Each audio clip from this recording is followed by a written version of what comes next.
Halo Sobat Tekno, apa kabar kamu hari ini? Semoga kamu selalu sehat dan banyak rezeki. Di video kali ini kita akan bahas Samsung Galaxy S21 FE ini secara komplit dan mendetail sob. HP flagship yang harganya paling murah dari Samsung. Dan tentu aja isi kotak penjualannya miskin banget, cuma dapat HP sama kabel aja. Ya tapi nggak apa-apa, karena menurut saya sob ya, HP Samsung Galaxy S21 FE ini tuh bener-bener paling recommended, paling berasa worth it untuk HP-HP flagship harga terjangkau sob. Ya walaupun bodi belakangnya masih cuma dari bahan polikarbonat ya, belum pakai bahan kaca kayak HP-HP flagship lainnya. Tapi desainnya tuh udah berasa kelihatan mewah loh. Padahal HP ini hadir dengan pilihan warna pastel yang menarik, yang biasanya dianut HP kelas low segment. Iya, nggak apa-apa sih ya. Desainnya emang kece walaupun bodinya masih bahan polikarbonat. Lagian juga kan siapa sih di sini yang pakai HP mahal tapi nggak pakai casing, minimal dikasih garskin gitu ya, stiker-stiker gitu buat ngelindungin bodinya. Kalau kamu sendiri gimana sob?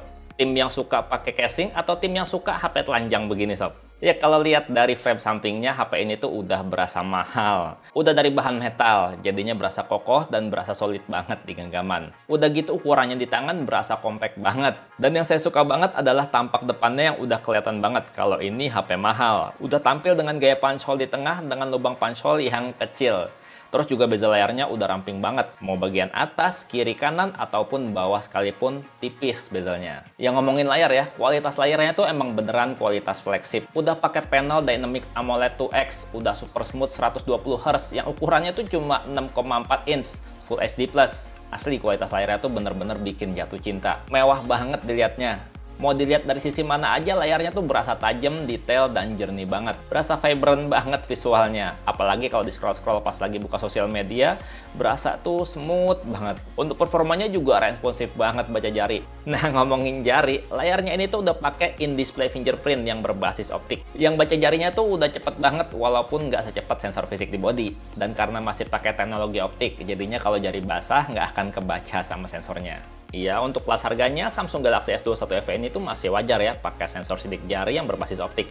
Karena HP-HP di kelas harga 10 juta ke atas atau 15 juta ke atas juga masih banyak yang pakai sensor sidik jari berbasis optik. Nah, karena layarnya udah bukan IPS lagi, HP ini tuh jadi bisa punya fitur always on display yang bisa nampilin jam, nampilin tanggal, dan juga notifikasi banyak aplikasi. Layarnya udah dilindungi teknologi Gorilla Glass Victus yang paling tahan gores saat ini. Jadi layarnya lebih aman dari goresan. Sementara kalau untuk urusan performa, Samsung Galaxy A21 FE ini tuh udah berasa banget kelas flagshipnya. Ya walaupun nggak bisa dibilang amazing, nggak bisa dibilang istimewa. Tapi performa secara angka tuh udah kayak gini sob. Udah memuaskan banget untuk HP di bawah harga 10 juta. Ditambah lagi HP ini pakai One UI 4.0 bikinan Samsung. Yang kalau saya bilang ya, UI paling asik se-Android Raya. Paling nyaman dipakainya. Udah gitu udah berbasis Android 12 sejak dalam kandungan. Artinya, HP ini besar kemungkinan dapat Android 13 nantinya.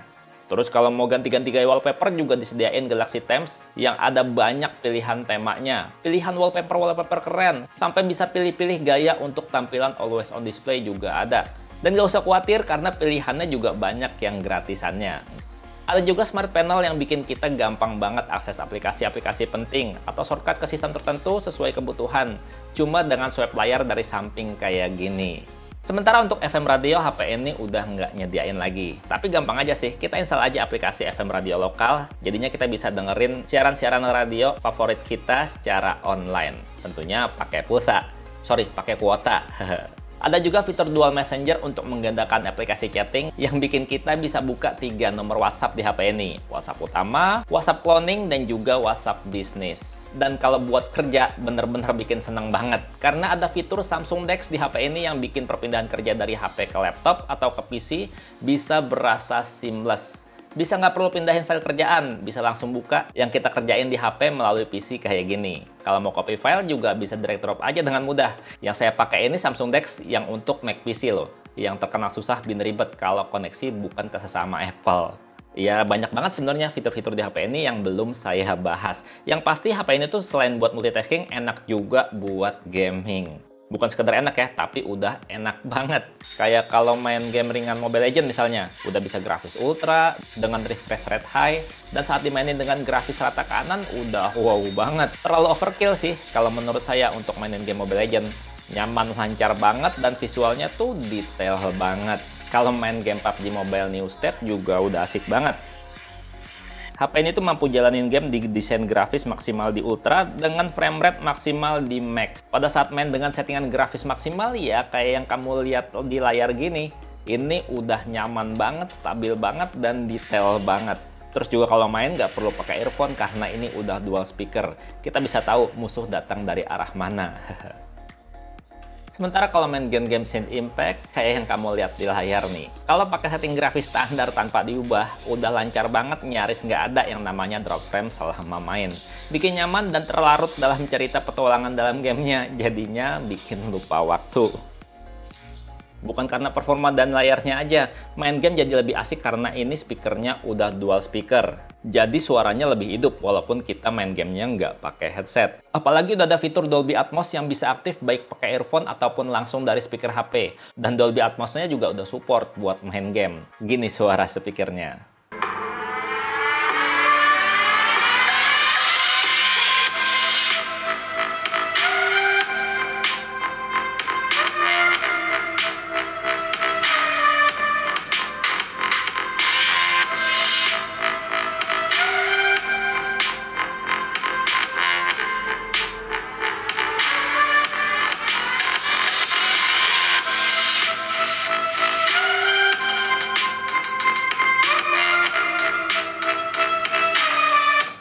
Ya pokoknya kalau untuk urusan kerja dan hiburan, HP ini tuh performanya udah bikin nyaman banget. Apalagi baterainya juga udah berasa bikin awet untuk HP yang performanya berasa ngebut.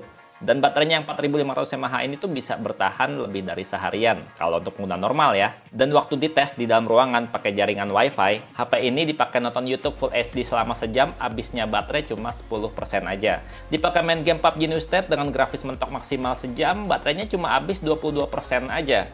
Udah berasa cukup awet kan? Jadinya kalau dalam aktivitas sehari-hari kita udah pakai buat nonton YouTube sejam, udah main game sejam, sisa baterainya tuh masih bisa banget buat memenuhi aktivitas kita seharian. Dan ngomongin buat ngecharge-nya, karena di dalam kotak penjualannya ini tuh miskin banget ya, kita nggak dapet charger, jadinya saya pakai ini sob. Pakai charger dari Ugreen ini. Ugreen Gun 65 watt yang punya output maksimal 65 watt dan bisa ngecharge 4 device sekaligus. Ini harganya lumayan sih, karena bisa dipakai sekalian ngecharge laptop dan HP berbarengan dengan cepat. Jadinya di video ini saya untuk ngetes kecepatan ngecharge-nya pakai charger ini sob, Ugreen Gun 65 watt. Tapi kalau misalkan kamu pengen cari ya, charger originalnya Samsung yang udah 25 watt, itu harganya setengahnya dari ini. Kamu bisa cek ya di deskripsi video, di situ ada link buat cek charger originalnya Samsung yang 25 watt. Dan waktu di charge pakai Ugreen Gun 65 watt selama 30 menit, keisi udah 42%. Ditungguin selama sejam, udah keisi 77%. Dan butuh waktu cuma sekitar 1 jam 25 menit untuk bisa ngisi penuh 100%. Ya mirip-mirip cepetnya sama kalau pakai charger original 25 wattnya Samsung. Untuk sensor dasar juga udah lengkap semuanya, tentunya nggak ada yang ketinggalan. Udah bisa kompas dan juga udah bisa virtual reality juga. Giroskopnya juga udah lancar banget kalau buat main game. Sensor NFC-nya juga udah bisa cepet banget baca saldo kartu e-money-nya. Dan bisa juga jadi alat pembayaran kalau aplikasi pembayaran Dana udah kamu aktifin di HP ini. Sementara kalau untuk GPS navigasi, sayang banget sih HP cakep kayak gini dijadiin GPS navigasi. Tapi udah cepet banget kok dan udah akurat banget baca lokasi kita. Mau pakai aplikasi Waze atau aplikasi Google Map udah nyaman banget. Dan karena udah bisa kompas jadi baca petanya lebih asik karena kita tahu kita lagi menghadap ke arah mana. Galaxy S21 FE ini juga punya slot kartu di sisi bawah HP yang sayangnya nggak nyediain slot microSD. Jadi pastiin aja kapasitas storage mana yang sesuai kebutuhan kamu. Dan HP ini juga udah bisa diajak berenang untuk foto-foto ataupun rekam video di bawah air. Cocok banget nih dipakai di Indonesia yang punya 3 musim. Musim panas, musim hujan, dan musim banjir. Kalau HP lain di harga segini kan rata-rata masih anti air. Anti banget dicelupin ke air. Oh iya, apalagi nih fitur yang belum dibahas. Fitur kameranya, ini juga udah bikin puas banget. Karena HP ini tuh punya kamera depan 32 megapiksel yang udah support gyro AIS. Jadinya bisa buat foto-foto dan rekam video lebih stabil. Terus kamera belakangnya cuma ada 3 dan punya komposisi kamera 12 megapiksel kamera utama, udah ada iOS-nya. 8 megapiksel 3 kali optical zoom juga udah ada stabilisasi optiknya. Dan 12 megapiksel kamera ultra wide. Mantap ya, kameranya udah dual OIS. Ya, walaupun sayangnya belum ada fitur kamera makro di HP ini. Tapi bisa ditutup sih, pakai 3 kali optical zoom buat foto-foto makro. Dan untuk fitur-fitur kameranya juga komplit. Nih, kamu bisa lihat sendiri fitur-fiturnya apa aja. Pertama ada mode single take. Ini bisa sekali take, itu bisa macam-macam hasilnya, mau video ataupun foto. Ada mode potret, baik potret biasa maupun potret yang pakai efek-efek. Terus juga ada mode foto biasa ya. Di sini kamu bisa pindah ya dari kamera ultrawide, kamera normal maupun kamera 3 kali optical zoom. Terus juga ada mode perekaman video yang bisa rekam video pakai 4K, terus ada ultra stable mode gitu ya. Terus juga kita bisa pindah ke mode more, di mana more ini banyak banget fitur-fitur lainnya kayak IR doodle, mode pro, terus mode panorama, mode buat foto makanan, mode malam, mode potret video, terus mode pro video. Ada juga mode super slow mo dan slow motion biasa, ada mode hyperlapse dan juga dual recording buat rekam video pakai kamera depan dan kamera belakang bersamaan. Komplit banget kan? Untuk hasil foto-foto selfie-nya udah cakep mantep sesuai harga, detail dan jernih, dan punya saturasi warna yang berasa natural. Dan enak banget dilihatnya hasil foto-foto selfie-nya. Kalau buat mode potretnya juga udah rapi banget potongan blurnya. Hampir nggak pernah salah buramin objek foto. Bener-bener puas lihat hasil foto-foto jepretan selfie-nya. Untuk mode night selfie juga bikin hasil foto muka kita tuh lebih terang dan minim noise walaupun di kondisi kurang cahaya. Ya sementara kalau untuk foto-foto kamera utama hasilnya ya kayak gini. Udah wow banget hasilnya dengan detail yang berasa tajam. Tone warna yang natural tapi berasa cakep dilihatnya. Dynamic range-nya juga cukup luas ya. Jadinya kalau foto-foto kondisi backlight itu tetap kelihatan detailnya dengan cukup baik. Untuk foto mode malamnya juga berasa outstanding, hasilnya terang banget, udah kayak bukan malam hari. Detailnya juga bagus dan minim noise. Kalau foto-foto lampu kota tuh hasilnya amazing, cakep dan keren kayak gini. Untuk hasil foto-foto mode potret juga udah keren banget, berasa banget dramatisnya. Dan efek blurnya tuh berasa alami, udah kayak efek blur lensa. Rapi banget blurnya. Kalau untuk hasil foto kamera ultrawide-nya juga cakep hasilnya karena udah 12 megapiksel. Jadinya kalau dijadiin wallpaper monitor komputer tuh hasilnya tetap jernih dan bagus, nggak berasa pecah-pecah. Cocok banget buat yang suka cari-cari foto-foto pemandangan. Dan kayak gini nih, kualitas foto-foto kamera 3 kali optical zoom-nya. Bisa tetap jernih karena ada stabilisasi optik yang bikin saat foto-foto gambar tetap fokus. Bisa banget dan mantap banget kan gantiin kamera makro yang nggak ada di HP ini. Nggak cuma hasil foto-fotonya aja yang menakjubkan, tapi bagian rekaman videonya juga ini udah amazing banget. Mau kamera depan ataupun kamera belakang, hasilnya stabil banget walaupun direkam pakai 4K. Kayak gini sob, hasil rekaman video dari Samsung Galaxy S21 FE. Nah ini dia hasil rekaman video menggunakan kamera depan dengan rasio Full HD ya, 1080p 30 frame per second. Kualitasnya kayak gini sob kalau dipakai buat jalan. Udah cukup stabil, jadinya udah enak banget kalau misalkan dipakai buat vlogging jalan video-video kayak gini sob. Nah sementara kalau misalkan dirubah pakai Ultra HD ya, 4K gitu, kayak gini kualitasnya. Stabilisasinya jadi dimatiin, nggak bisa ada stabilisasinya. Jadi kalau buat jalan kayak gini tuh masih berguncang. Ini untuk 4K-nya. Ini dia sob, rekaman video menggunakan kamera belakang ultrawide Full HD tanpa ultra steady aktif ya. Ultra steady-nya masih off. Kita pakai buat jalan, ini enak banget kalau misalkan buat rekaman-rekaman kayak gini ya sob ya, karena dia masih stabil walaupun ultra steady-nya belum diaktifin. Apalagi ultra steady-nya diaktifin ya. Sekarang kita cobain pindah ke lensa normal ya, lensa normal tanpa harus berhenti ngerekam, langsung aja kayak gini sob. Nah ini lensa normalnya masih 30 fps aja ya sob ya, dan ini belum full HD, masih full HD belum 4K. Kualitasnya kayak gini, dipakai buat jalan, asli cakep. Nah kalau misalkan 3 kali optical zoom-nya gimana, kayak gini. Tuh ini juga dia udah cukup stabil ya sob ya. Kenapa? Karena kamera utama maupun kamera 3 kali optical zoom dia tuh udah ada yang namanya stabilisasi OIS ya sob. Jadinya dia bisa aktif tetap jalan. Wah keren. Ada gunung di sebelah sana, kelihatan ya. Nah sekarang ini kita cobain pakai 4K.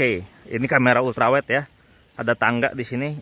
Jadi kalau 4K tuh emang agak-agak bergetar ya, kurang stabil. Tapi karena ini kamera ultrawide, jadinya nggak terlalu berasa gencangannya sob. Kita coba pindah ke kamera normal ya. Langsung aja pindah ke kamera normal dan kualitasnya kayak gini. Wow. Ini 4K-nya ya sob ya. 4K-nya tanpa ultra steady aktif. Kenapa? Karena kalau 4K itu dia ultra steady nggak bisa diaktifin. Tapi karena ini udah OIS, jadi dipakai buat jalan masih stabil. 4K 30 fps. Sekarang kita cobain pindah ke kamera 3 kali optical zoom. Tuh, aduh tuh, sandung. Ya dia masih cukup bagus ya sob ya, masih cukup stabil gitu. Yang penting tangan kita tuh nggak goyang jauh banget gitu.